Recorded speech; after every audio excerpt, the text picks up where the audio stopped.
Good morning. Another day in the shop, another day working on the Type R. That was boring. Today, we need to finish up the complete front of this car. There's not a whole lot left to do. We do have to modify the subframe, maybe do a little bit more work on the frame rails that we had to notch out yesterday to make space for our steering. And I do hopefully want to get started on the rear today, but if we don't, I'm not too concerned. One step at a time, one day at a time, and this thing is slowly but surely coming together. I know it looks completely torn apart right now because we had to do a lot of modifications yesterday on the frame rails. So without further ado, let's just jump right into it. So we should have plenty of space for steering, but of course, before we go ahead and reinforce and box this all in, I do want to make sure that it's all good to go. So we do need to get the lower control arms onto the CRV subframe. This is a 2019 CRV subframe if you have not been following along. And if you really haven't been following along, what we're doing is taking my 2021 FK8 Civic Type R. We're putting a K24 in it, which is over there. We're putting an all-wheel drive CRV trans in it with the all-wheel drive CRV-T case. And we are making this car all-wheel drive with a real K-Series, not a janky K-Series. I'm kidding. Kind of, not really. I know it's gonna make a lot of people upset that I said the K20C one is janky, but they're expensive. And an older K-Series is proven. And they're easy to work on. And they're cheap, very cheap.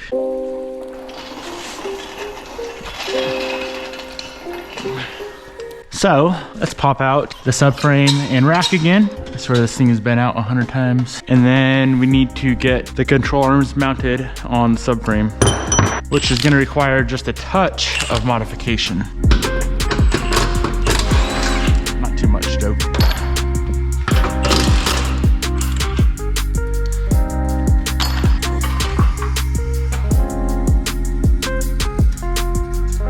Kind of sucks we gotta scratch up and cut up our brand new subframe, but whatever it takes, right?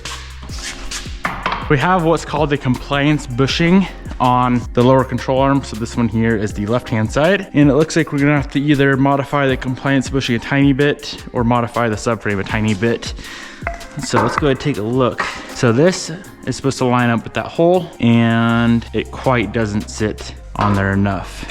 Just a tiny bit of trimming on the compliance bushing, we should be good. As you can see right there, that hits the subframe before the hole lines up. So I'd rather modify that than modify the subframe. I'm just gonna notch it out just a tiny bit and we'll be good to go.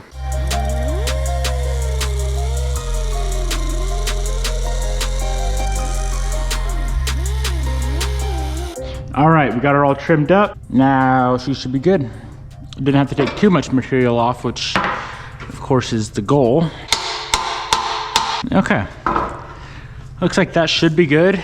It doesn't look like it's gonna line up with the hole I thought it would, so we may have to pop a different hole in the subframe, which is not a big deal. But let's go ahead and do the other side.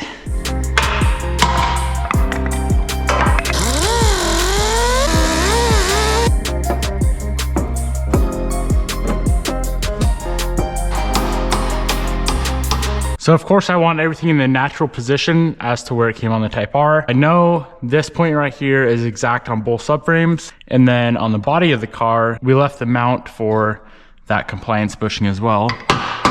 So I guess wherever that lines up on the subframe is where it's gonna bolt. Easy enough if you ask me. We got the control arms to fit. So that 4 bolt is in.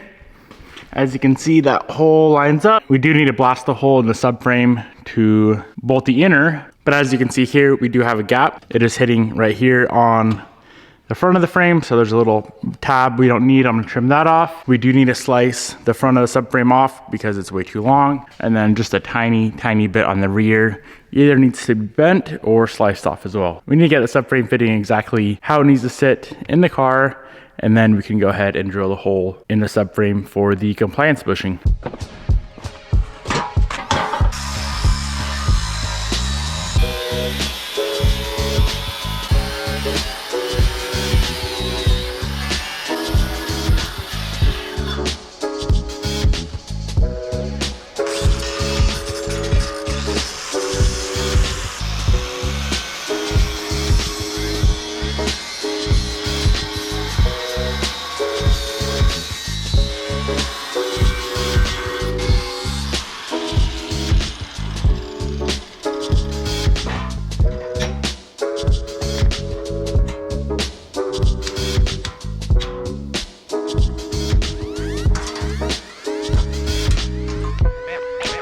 All right, so with these new mods, our subframe should bolt right up, and then we just have to blast the hole in the front for the front mounting point, and then in the rear for the bushing.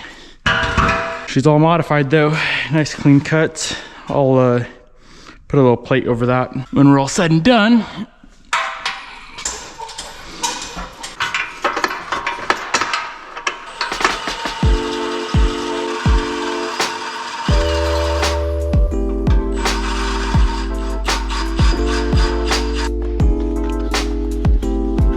Harbor Freight, be stepping it up.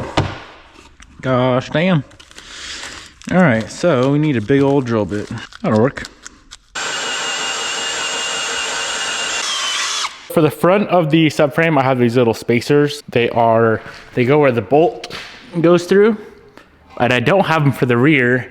So what I think I'm gonna do is I'm gonna go ahead and slice open the side of the subframe real quick, take the little spacer from the factory location and go ahead and move that over to our new hole, just so when we tighten down that compliance bushing, such a weird name, but that's what it's called apparently. When we tighten down the compliance bushing, it doesn't squish the subframe. I think that's gonna be the best option. Really don't wanna do it, but like I said, it is the best option.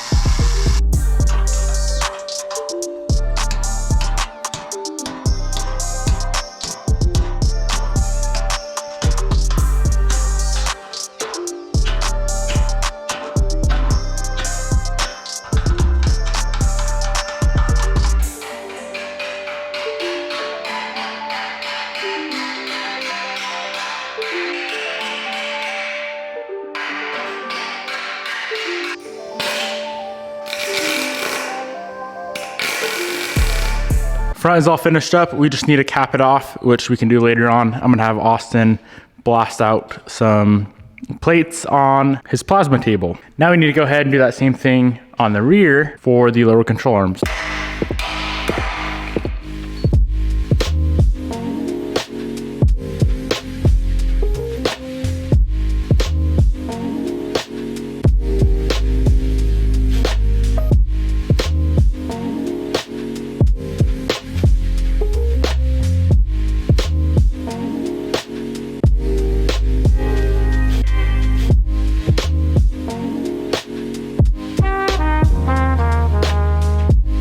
I just got very carried away. It's about 4 hours later. I went through and plugged all the holes that we didn't need. So there used to be 4 holes there. Now there's back down to 3 like stock.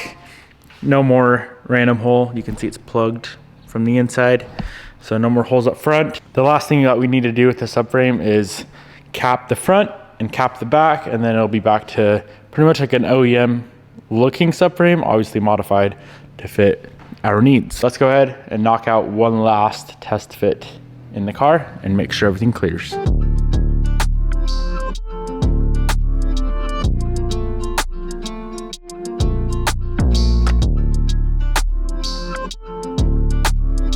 So provided everything fits, this should be the very last mock-up with the subframe rack assembly. And of course I'm gonna go ahead and toss the motor and trans and all that stuff back in. Bolt number 1 is in, bolt number 2 is in, bolt number 3 is in, bolt number 4 is in, bolt number 5, bolt number 6. It looks like we need a tiny bit of additional space on the firewall for the power steering motor.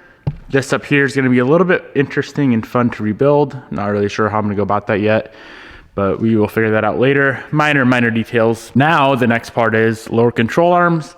And if those bolt right up like I'm thinking they will, then we'll go ahead and install the whole ass knuckle assembly. The one thing I have yet to figure out, so comment below, feel free to message me, email me. I'm gonna need to find a shop to build me a custom sway bar. The Type R one, of course, does not fit, and the CRV one is like 10 mil smaller than the Type R, and I want this thing to handle like stock. Also gotta make sure we notched our frame enough for the steering, for the tie rod. All right, bolt number 1 for the LCA is in. Now, the important part, 2 more bolts. Ooh, bolt number 1 is in. Bolt number 2, it works. Everything works. Let's tighten all that up and get the knuckle on. Curious how it's gonna sit with, of course, the rack is much higher than factory, so we may have to do some customization with the knuckle or with the outer tie rod. We're gonna have to figure something out there, not a big deal. So it looks like the Type R outer tie rod is quite a bit longer than the CRV. We're at 7 there. Type R is, oh yeah, it's way longer. Type R is almost 9. So we're gonna have to pull the Type R outer tie rods off, put them on the CRV rack, and hopefully from there, everything should line up. One more thing I'm a little bit worried about is trying to get the rack connected to the steering column, but one thing at a time. Let's go ahead and get the driver's side assembled.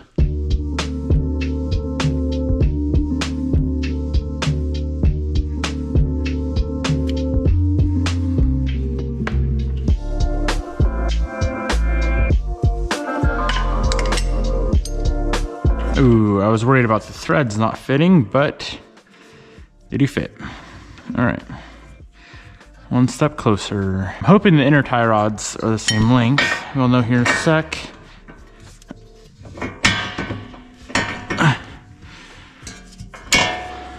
All right, that's on.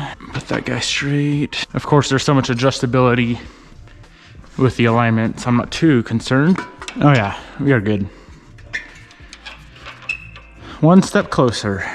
Last main thing to figure out is the rack to column situation. We may need to trim a tiny bit more on the frame rails, which is crazy. It looks like the boot might hit, like when we're hitting jumps and whatnot. All right, let's do the scary thing. Pop inside and see how bad this is.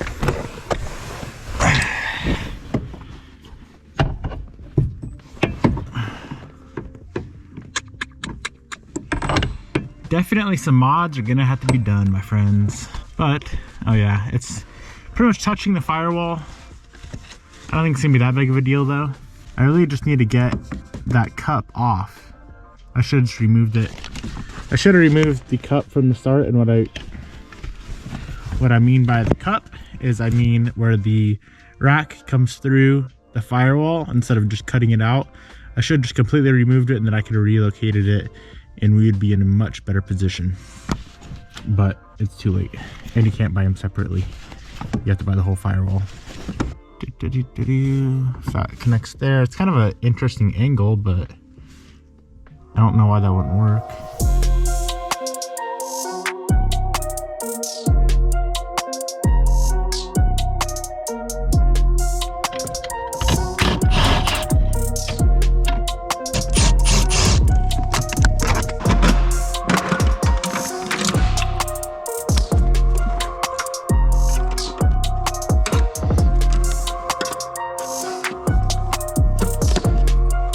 Okay, so here's what we're left with.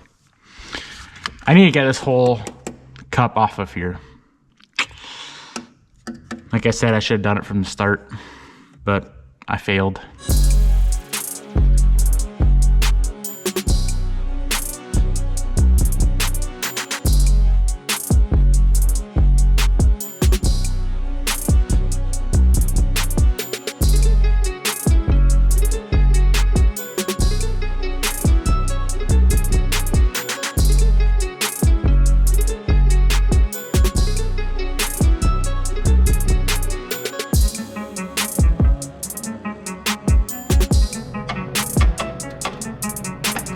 Well guys, I might as well end this video out not on a good note with our next set of big problem, or not big, but just a little problem, just a problem, all right? As you can see, it looks like we're gonna have to shorten our steering column by a good amount. I don't think it's gonna be all that difficult, but if we had her shortened about 2 inches, then we could get this guy on, and then I'm sure we're gonna have to do a tiny bit more trimming on the firewall. And then I'm curious how everything's gonna work. Technically from there, we should have steering again. But yeah, our steering column is just unfortunately too long to where I cannot get this guy on. Shouldn't be a big deal, but it's getting late and I'm gonna wrap it up here. So I hope you guys enjoyed today's video. We are I really wanted to get the front end of this thing done today, but we're close. We're getting very, very close. I am gonna go ahead and just for fun, if you guys haven't noticed, I'm trying to make this thing as best as possible. I am going to slap the tow hooks on, so that's why I left those laying around. And then I think we do have a pretty good solution for the rear mount. Front mount, we'll figure that out later. I think it's gonna be much easier than the rear. But yeah, as soon as we get that steering column shortened up, we should be good to move on to the rear of the car.